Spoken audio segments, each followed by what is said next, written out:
curso de teoria de grupos. Ok?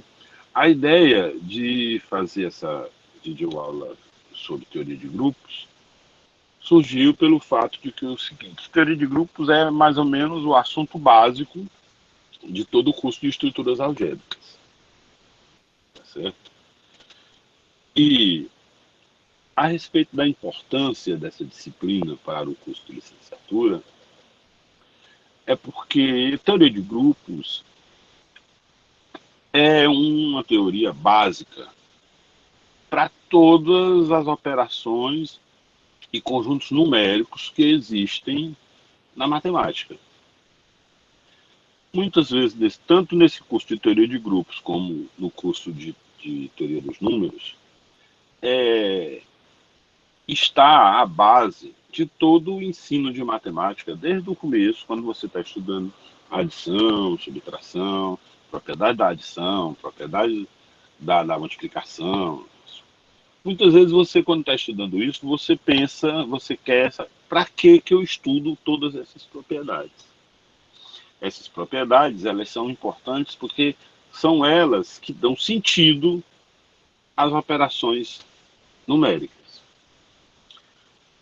O curso de estruturas algébricas, ele é um curso que ele conecta essa ideia de números em qualquer civilização. Nós, aqui no Ocidente, nós pensamos os nossos conjuntos numéricos com esses conjuntos numéricos que nós já conhecemos normalmente, que é o conjunto dos naturais, dos inteiros, dos racionais, dos reais, o conjunto dos números complexos e esses conjuntos numéricos em geral. Agora, se a gente pensar o seguinte, na nossa civilização nós pensamos esses conjuntos numéricos. Como é que seria uma outra civilização? A ideia de número, a ideia de quantidade, existe em qualquer civilização. Mas nem todo mundo pensa igual. Nem toda civilização pensa igual. Mesmo aqui, com a gente, se você imaginar, você tem várias estruturas algébricas distintas. Tá? Por exemplo, quando você estuda um sistema, por exemplo, quando está no primeiro grau, você estuda um sistema numérico, por exemplo, que é o sistema numérico romano. O nosso sistema numérico é baseado num sistema numérico de base 10, posicional.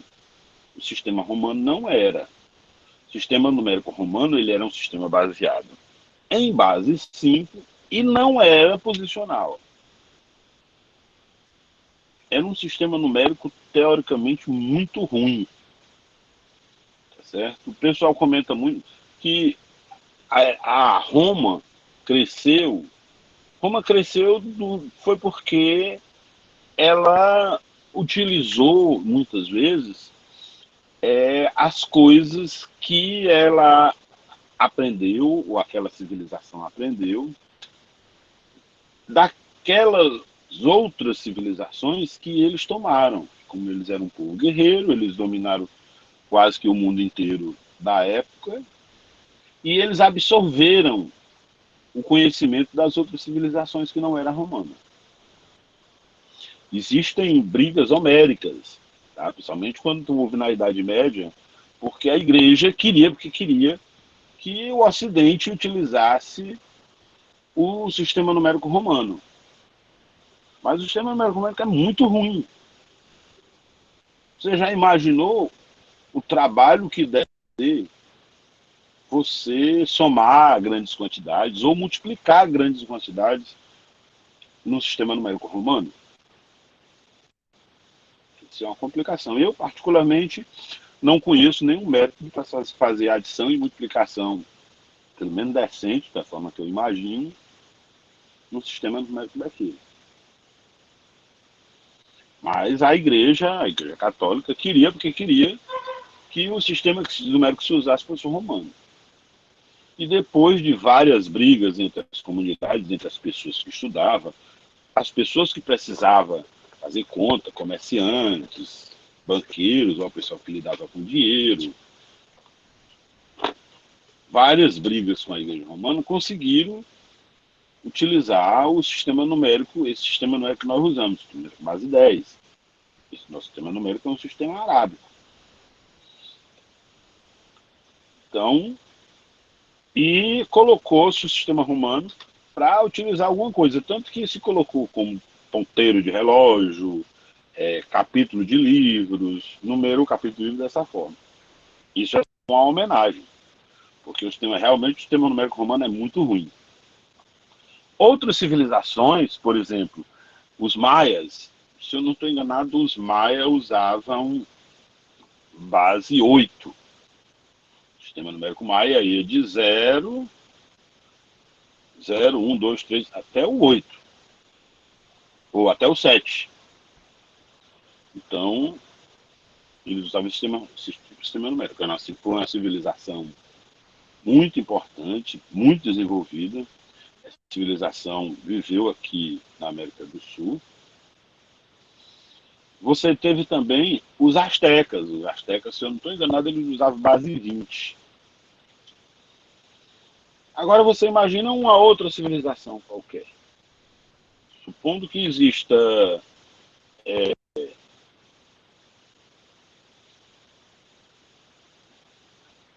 outras civilizações.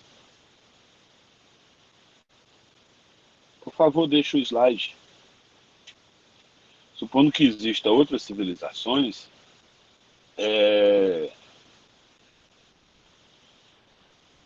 como é que seria essa civilização? Então, as estruturas algébricas, ela cuida exatamente disso aí. Como é que seria essas outras civilizações? Como é que existe? Como é que seriam essas outras informações? Se vocês procurarem aí pela internet, ou em alguma coisa, alguma loja, e teve um físico, existe um físico genial, esse camarada foi Nobel de Física, é um sujeito chamado Carl Sagan. Ele escreveu um livro chamado O Contato. Esse livro dele, até foi Hollywood fez um filme. O filme é maravilhoso. Ele trata exatamente disso. Como é que seria o tipo de informação, como é que nós iríamos nos comunicar com uma pessoa que fosse de outro planeta, com um alienígena. E o filme inteiro trata exatamente disso. Esse filme é maravilhoso. Qualquer coisa que vocês quiserem anotar e procurar, vocês vão encontrar. Esse filme tem no YouTube inteiro, apesar de ser muito grande, mas ele tem no YouTube. E você vai ver exatamente como é que é a importância dessa ideia de como é que seriam as estruturas algébricas. Okay? Agora, nós vamos começar o nosso curso. Antes da gente falar a respeito de teoria de grupos, porque nós vamos estudar uma coisa chamada operação. Uma operação nada mais é do que uma. Okay? Normalmente se muda o termo função para aplicação quando muitas função se coloca, alguns teóricos de matemática, ele utiliza função só quando eu estou relacionado conjuntos numéricos com conjuntos numéricos. Aí, quando não é conjuntos numéricos com conjuntos numéricos, ou seja, um conjunto qualquer relacionado com outro conjunto qualquer, se muda o nome de função para aplicação. Eu, particularmente, não costumo usar essa diferença, não. Para mim, tudo é função.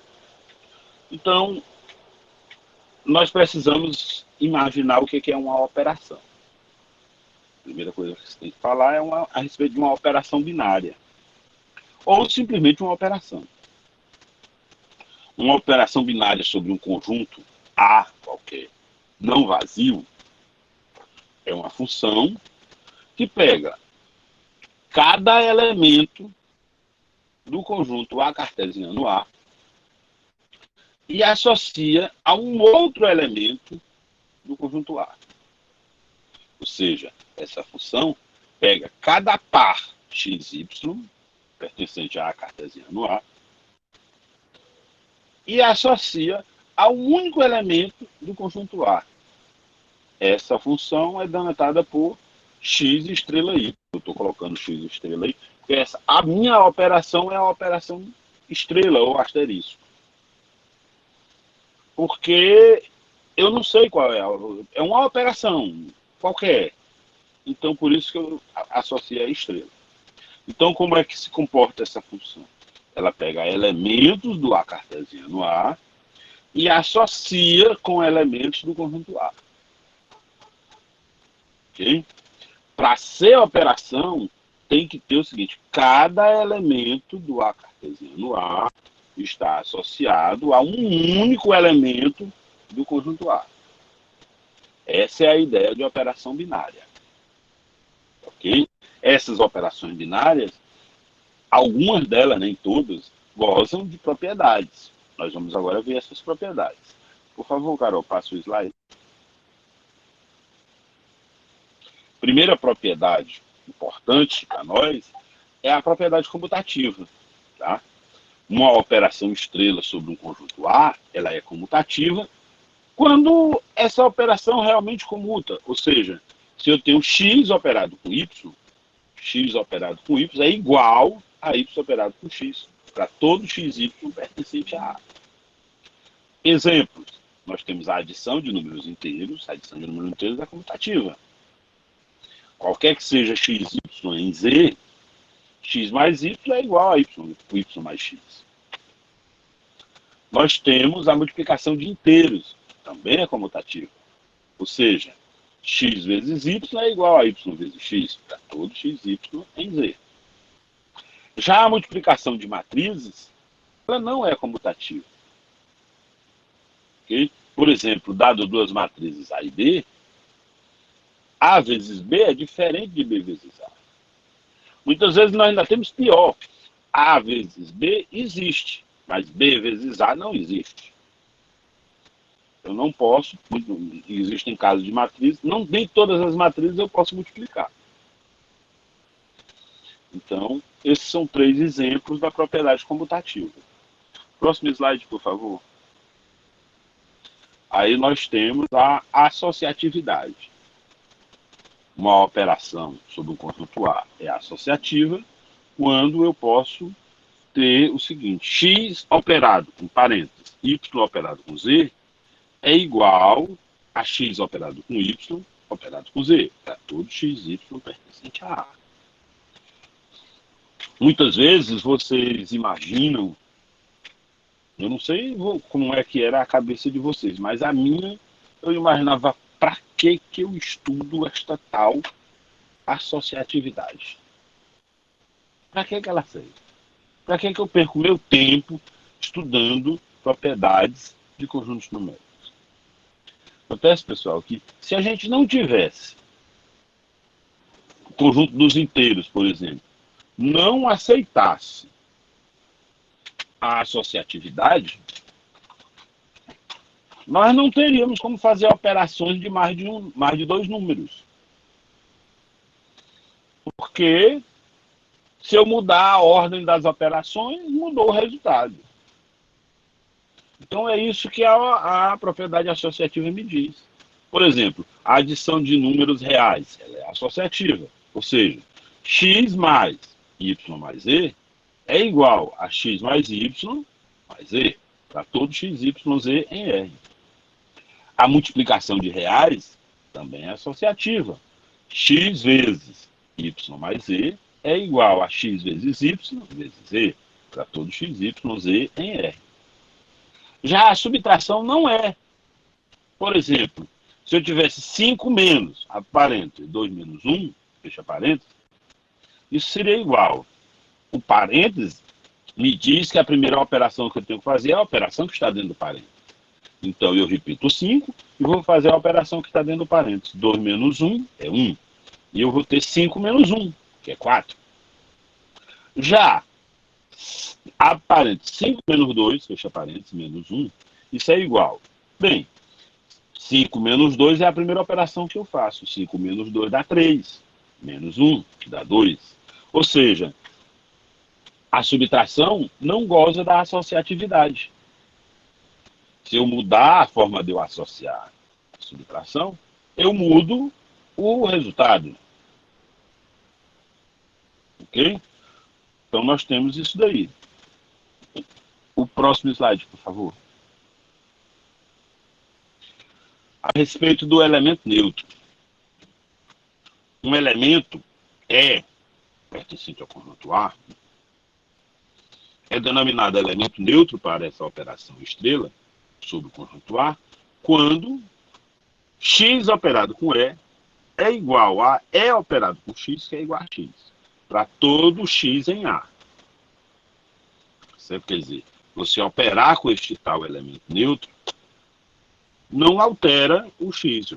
Qualquer número ou qualquer elemento do conjunto A operado com o elemento neutro é o próprio elemento.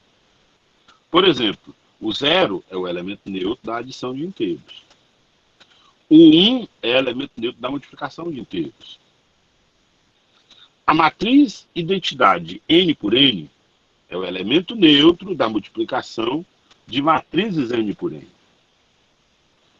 Já, por exemplo, a operação potenciação, x operado com y ser igual a x elevado a y, definida sobre os inteiros positivos, não tem elemento neutro. Ok? Por favor, passe o slide. O inverso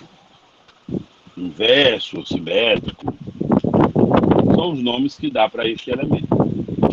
Uma operação estrela sobre A possui elemento neutro, então, um elemento x em A é denominado invertível ou inversível ou simetrizável quando existir um x a menos 1, pertencente a A, tal que x operado com x a menos 1 é igual a x a menos 1 operado com x e é igual ao E.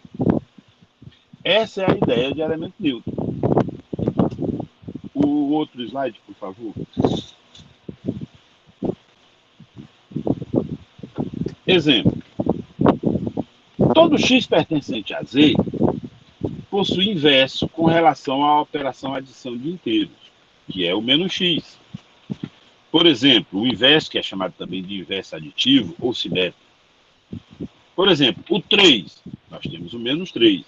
3 mais menos 3 dá 0. Na multiplicação usual de números racionais, sabemos que no número racional é todo número que pode ser escrito na forma P sobre Q, com P e Q inteiros e Q não nulo. Observe que o denominador não pode ser 0. Então, todo x pertencente a P, vem cá, a P sobre Q é escrito dessa forma. Só um instantezinho aqui, isso aqui é a minha neném. Que ela acabou de acordar, morta de linda. Bom dia, minha bebezinha. Bom dia. Vai lá, que o papai tá dando aula, viu? Tá? Beijo. Outro aqui.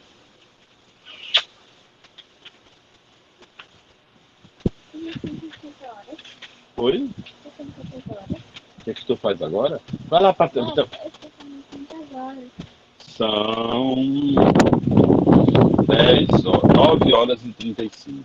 É cedo. Se você quiser assistir televisão lá no meu quarto, vai lá. Só não pode ver YouTube, tá bom? Bota no Netflix, assiste a Princesinha Sofia ou qualquer outra, a Mônica ou o Chefinho, tá bom? Eu tô com isso na hora de ir pra escola. Não, tá não. Não tá na hora não. Se qualquer coisa, você acorde sua mãe lá. Tá bom. Pessoal, continuando. Então, falando a respeito do... Voltou pro início.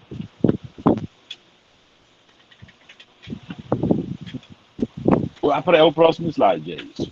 Falando sobre os racionais. Então, voltando. O conjunto dos racionais é todo número que pode ser escrito na forma P sobre Q, Q não nulo, P e Q inteiros. Os racionais possuem um inverso multiplicativo, que é o elemento x a menos 1. Se o x é P sobre Q, x a menos 1 é Q sobre Q, com exceção apenas do zero. O zero não tem o inverso com relação à multiplicação. Ok? Então, para o próximo slide. A propriedade distributiva. Já na propriedade distributiva, nós precisamos ter duas operações. Então, por exemplo, seja estrela e essa adição invocada aí, duas operações distintas sobre o conjunto A não vazio. Dizemos que essa operação estrela é distributiva em relação à operação adição quando x operado com y mais z é igual a x operado com y mais x operado com z para todo x, y em A, e x mais y operado com z, isso é igual a x operado com z mais y operado com z para todo x, y, z em A. Esses são os exemplos, essa é a definição da propriedade distributiva.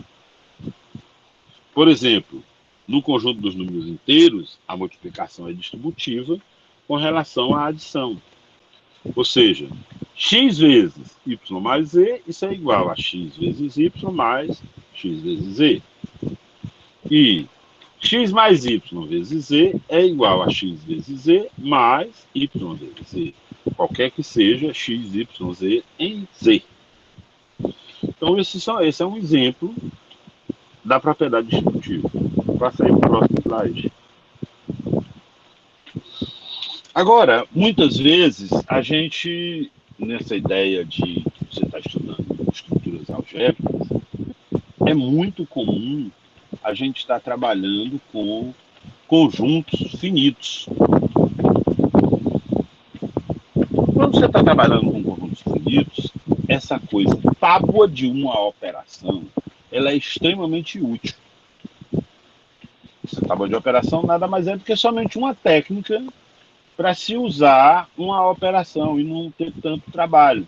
Já que esse conjunto é finito, então essa operação possui finitos elementos. Então é fácil eu fazer uma tábua. Esse é o exemplo de uma tábua. Por exemplo, se eu tenho o meu conjunto A aqui, no nosso caso aqui, no nosso exemplo, o conjunto A tem 5 elementos. O A1, A2, A3, A4 e A5. Eu posso dispor o conjunto A numa coluna e numa linha.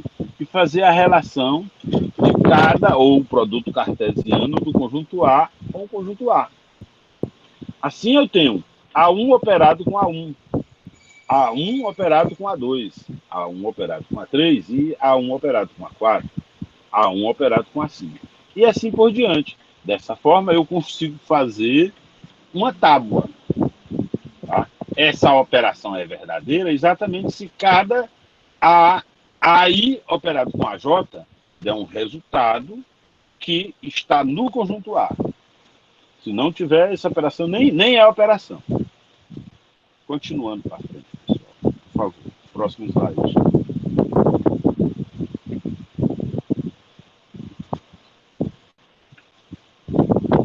Próximo slide.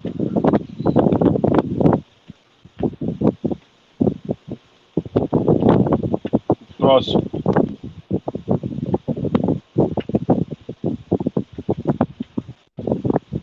É esse mesmo, é o slide 12.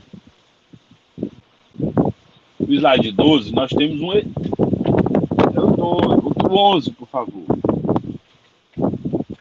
O slide 11. Isso. No slide 11, nós temos um exercício, um exemplo. Tá? Exatamente para você ver que essas operações sobre qualquer coisa que existe. No nosso caso aqui, nós imaginamos essa operação ponto, quadrado ponto, uma operação. E o conjunto A, ele é formado pelos naipes do baralho. Ou seja, o conjunto A é formado por copas, espada, ouro e paus. Essa operação quadrado, que está aí, quadrado ponto, a tábua dela é essa que está mostrada aí para vocês. Aí, verifique se essa operação, ou seja, essa operação quadrado ponto, tem elemento neutro. Olhando para a tabela, ó, o elemento neutro é aquele elemento que é operado com outro, tá? Ou seja, se eu tenho E, o elemento neutro, X operado com E é igual a E operado com X, que é igual ao próprio elemento. Então, observando aqui, quem seria aqui? Ó? Na primeira linha, eu tenho copas. Onde é que copa operado com outro elemento da copa? É com o ouro. O espada, onde é que espada operado com outro elemento da espada? Também com o ouro. Ouro operado com ouro dá ouro. Paus operado com ouro dá paus. De forma semelhante, ouro operado com copa dá copa, ouro operado com espada dá espada, ouro operado com ouro dá ouro e ouro operado com pau dá pau. Então, só em eu observar a tábua, eu sei que o ouro é o elemento neutro. Então, essa operação quadrado ponto possui elemento neutro. E o elemento neutro é o símbolo ouro. Depois eu olho se a operação é comutativa. Olha, uma operação é comutativa se eu pego dois elementos do conjunto, x, y, por exemplo. X operado com y tem que ser igual a y operado com x. Uma forma simples de eu observar se essa tábua ela é comutativa ou não, pega isso, imagine isso aí como uma matriz. Aliás, pega a diagonal do quadrado de cima para baixo, da esquerda para a direita. Ou seja, aqui. O que tiver acima da diagonal é igual ao que está abaixo da diagonal, só em você observar, é. Então, essa operação é comutativa. Aí o item C, ele pergunta quais são os elementos de A que são inversíveis ou invertíveis.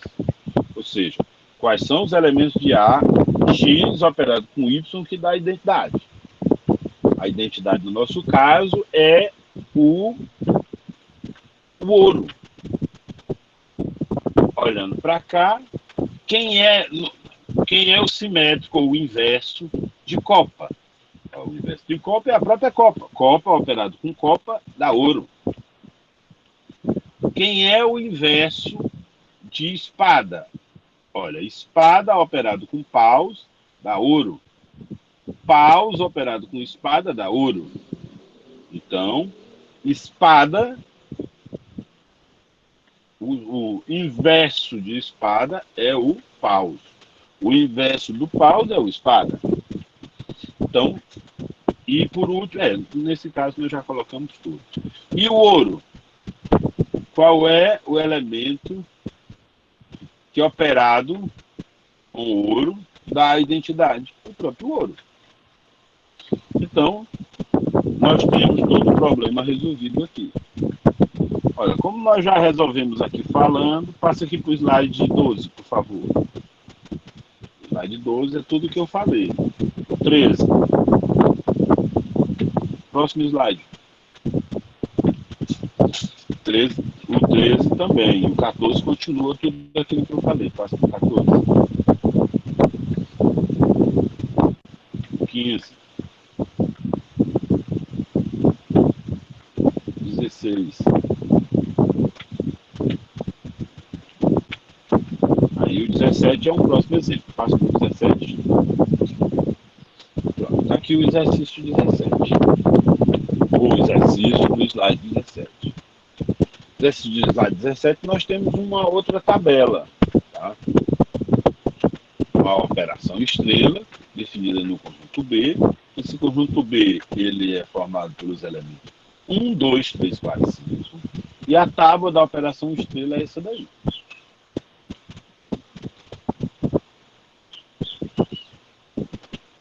Verifique se estrela possui elemento neutro.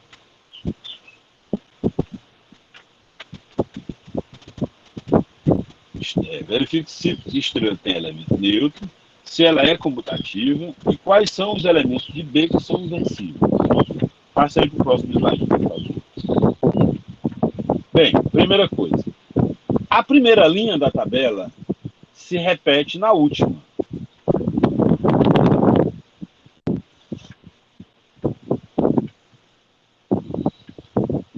Note que a primeira linha, ou a primeira coluna, se repete também na última coluna, correspondente ao elemento 5.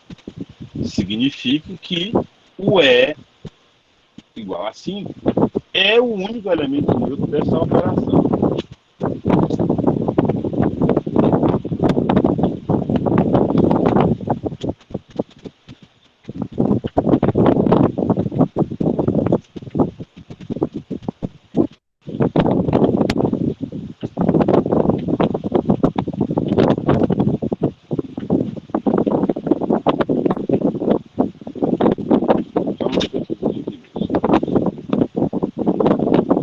Professor Maírton, acredito que acho que o seu ventilador aí que está ligado, alguma coisa que está acabando complicando um pouquinho o som. Aí eu sei que o calor está grande, mas acho que é isso aí que está atrapalhando. Beleza. Já desliguei o meu ventilador, infelizmente. Qualquer coisa depois eu vou diminuir a velocidade dele, que aqui não dá para ficar sem ele não. Melhorou, Bem, obrigado. Então, no caso, se você observar, ó, a primeira linha da tabela se repete. Não, a primeira linha é 1, 2, 3, 4, 5. Se repete na última, 1, 2, 3, 4, 5. A última coluna, se você observar, que é a coluna do 5, tem 5. 1, 2, 3, 4, 5. E aqui também tem 1, 2, 3, 4, 5. Então, nesse caso, a gente pode dizer que o elemento neutro é o 5. Então, essa operação estrela tem elemento neutro e o elemento neutro é 5.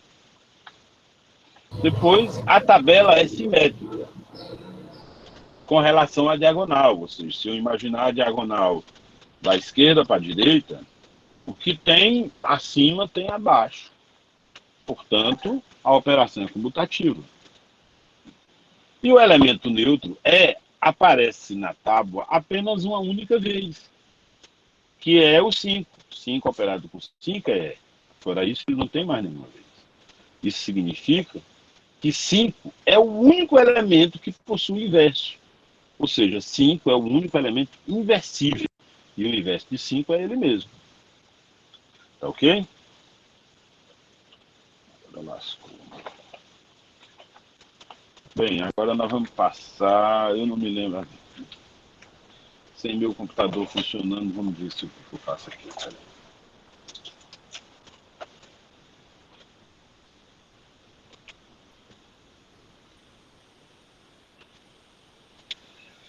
Então agora nós temos agora que passar. Eu vou passar aqui.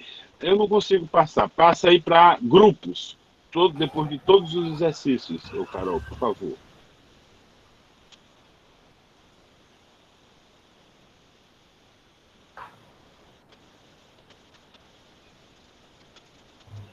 Pronto, volta.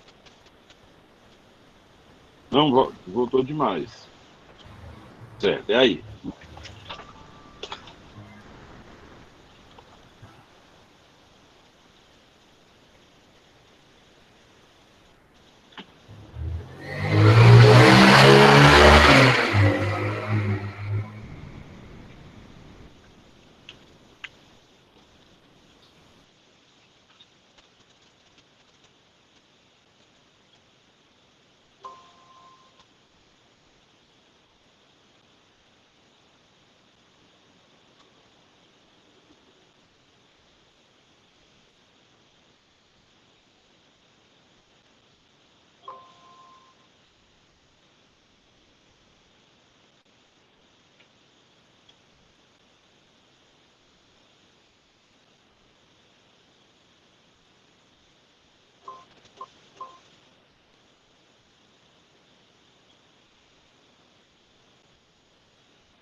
Volta aí para grupo, pessoal, por favor.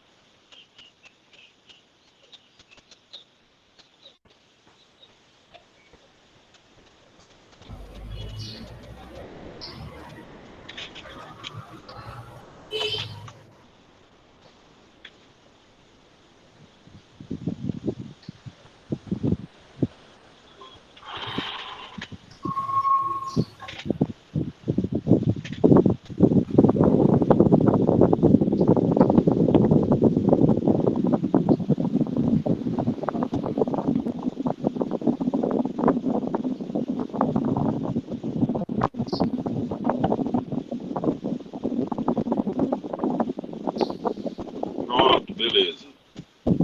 Então, toda essa ideia de nós estudarmos operações, tá? Ela é exatamente para a gente poder começar a estudar grupo, ok? Nós fizemos tudo isso com o intuito de estudar grupo. Por isso que eu comecei o curso definindo a operação binária, ok? Então, o que é um grupo? Um grupo é um conjunto, não vazio, no qual está definida uma operação. Eu chamei essa operação de estrela. E essa operação satisfaz as seguintes propriedades. A primeira delas, ela é associativa, ou seja, qualquer que seja x, y, z em G, x operado com y operado com z é igual a x operado com y operado com z. Para todo x, y, z em G. G admite elemento neutro, ou seja, no conjunto G existe um número, um elemento, que eu vou chamar de E, que está em G, de forma tal que x operado com E é igual a E operado com x, para todo x em Z, ou x em G. Se isso acontecer, nós dizemos que o grupo ou o conjunto G possui elemento neutro. Aí, terceira propriedade. Para cada x, ou seja, todo elemento de G em G, tá o quê? X operado com x a menos 1 é igual a x a menos 1 operado com x e é igual ao elemento neutro. Se esse conjunto G, com essa operação estrela, satisfaz essas três propriedades, nós dizemos que esse conjunto G, ele é um grupo. Essa é a definição de grupo. Qualquer conjunto que tenha uma operação e essa operação satisfaz essas três propriedades, esse conjunto é chamado de grupo. Ok? Próximo slide. Agora, pode deixar aí. Agora, se esse mesmo conjunto, além dele satisfazer essas três propriedades, esse conjunto satisfaz a propriedade comutativa. Se isso acontecer, esse conjunto é chamado de grupo e é acrescido o nome grupo comutativo, ou grupo abeliano.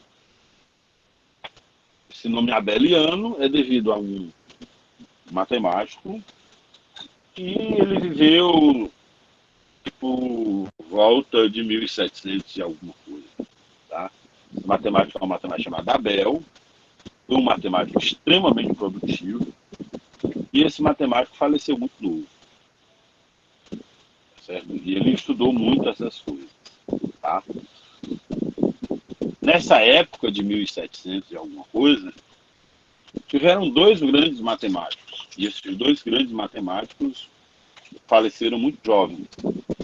Um foi o Abel e o outro foi um camarada chamado Évariste Galois.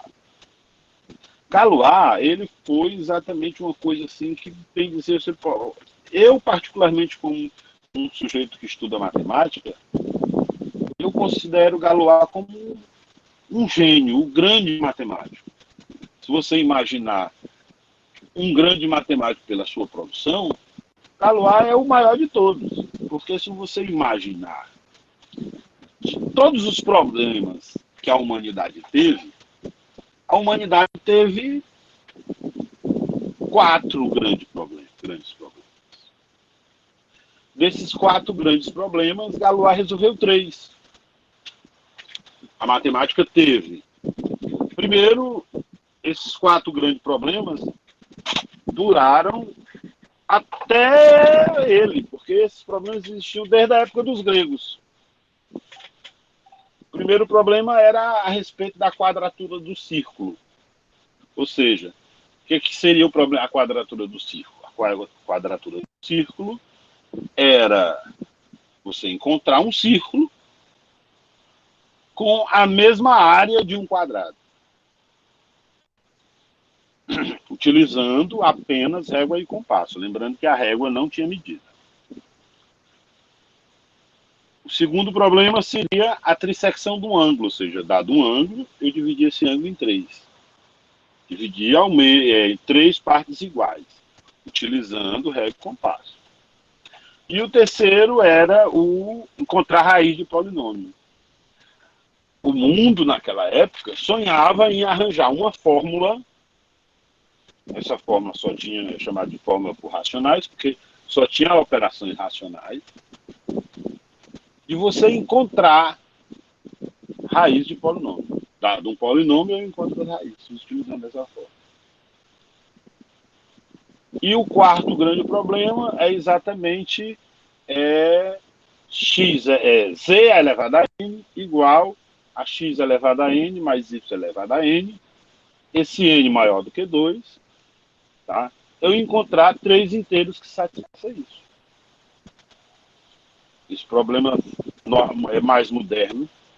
Modernamente era chamado como a conjectura de Fermat. Certo? Fermat, estudando lá as coisas dele, disse que ele arrumou um jeito de demonstrar que não existem 3 inteiros que satisfaça z elevado a n igual a x elevado a n mais y elevado a n para n maior que 2. Ele arquivou isso daí, disse que tinha demonstrado, mas a demonstração era muito longa e não cabia no rodapé de página do livro do Diofante.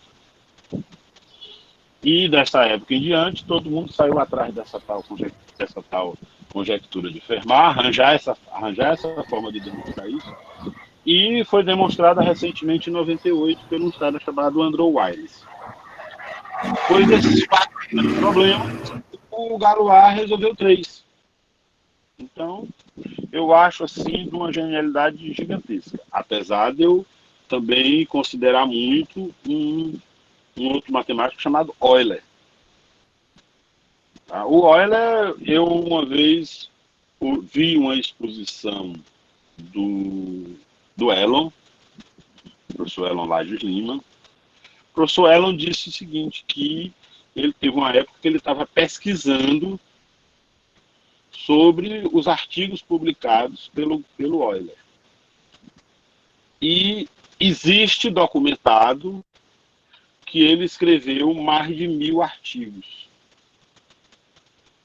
Porque existem os artigos que ainda não foram encontrados. Porque existe uma biblioteca lá em São Petersburgo que tem um monte de coisa lá dentro que ninguém olha lá dentro por causa do sujo, do frio, sei lá o quê, mas tem um monte de coisa lá que ainda do Euler que ainda não foi encontrado.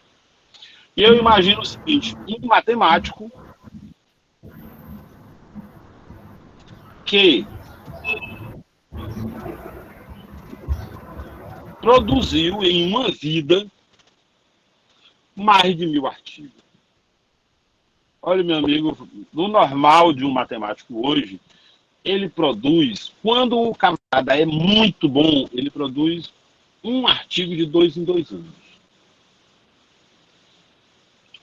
Suponha que você consiga começar a publicar artigo com 15 anos de idade. Se você viver até os 100, quantos artigos você vai publicar? Agora, um monstro daquele publicar mais de 1000. É muita coisa.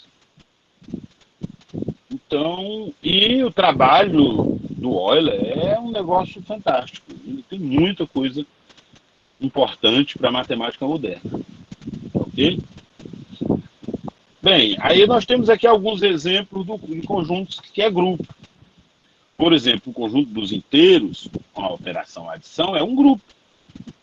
O conjunto dos números reais não nulos, com a operação multiplicação, é um grupo. O conjunto dos racionais, tanto com a adição como com a multiplicação, com os racionais sem o zero, ele é um grupo para multiplicação. E ele é um grupo para adição. Okay? Então você tem vários exemplos de grupo. Você observar bem, o conjunto dos inteiros não é grupo para a multiplicação, porque os inteiros não possuem inverso multiplicativo. Por exemplo, 3. Qual é o inverso multiplicativo? Por exemplo, qual é o número que multiplicado por 3 dê 1? No conjunto dos inteiros não tem. Ok? Diga. Onde é que você faz pãozinho? Oi? Onde é que você faz o pãozinho? Eu já tenho um pãozinho feito. Pessoal, só um instantezinho aqui, viu? Volto já, só um momento. Deixa eu pegar um pãozinho para você.